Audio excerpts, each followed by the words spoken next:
ગુજરાતમાં પેન્શન સંબંધિત નવા નિયમો અને પોર્ટલ વ્યવસ્થા બાબતે ભરૂચ જિલ્લા પેન્શન મંડળ દ્વારા રેલી કાઢી કલેક્ટરને આવેદનપત્ર પાઠવવામાં આવ્યું હતું।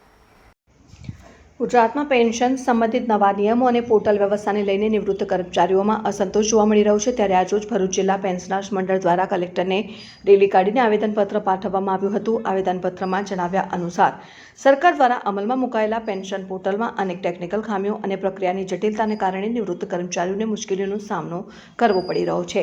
પેન્શન પોર્ટલનો હેતુ નિવૃત્ત કર્મચારીઓને સરળતા, પારદર્શિતા અને સમયસર પેન્શન ઉપલબ્ધ કરાવવાનો હતો, પરંતુ વાસ્તવિક સ્થિતિમાં પોર્ટલ પર રજિસ્ટ્રેશન અને માહિતી અપડેટ કરવામાં તકલીફો ઊભી થઈ રહી છે। ઘણા નિવૃત્ત કર્મચારીઓએ સમયસર પેન્શન ન મળવાની ફરિયાદ પણ કરી છે અને ખાસ કરીને તારીખ 1 સપ્ટેમ્બર 2025 પહેલાં અને પછી નિવૃત્ત થયેલા કર્મચારીઓ વચ્ચે પેન્શનની ગણતરી અને ચૂકવણીમાં તફાવત જોવા મળ્યો છે, જેને કારણે સમાનતા અંગે પ્રશ્નો ઊભા થયા છે। આ મુદ્દે કર્મચારીઓએ સરકાર પાસે સમાન પેન્શનની માંગ કરી છે।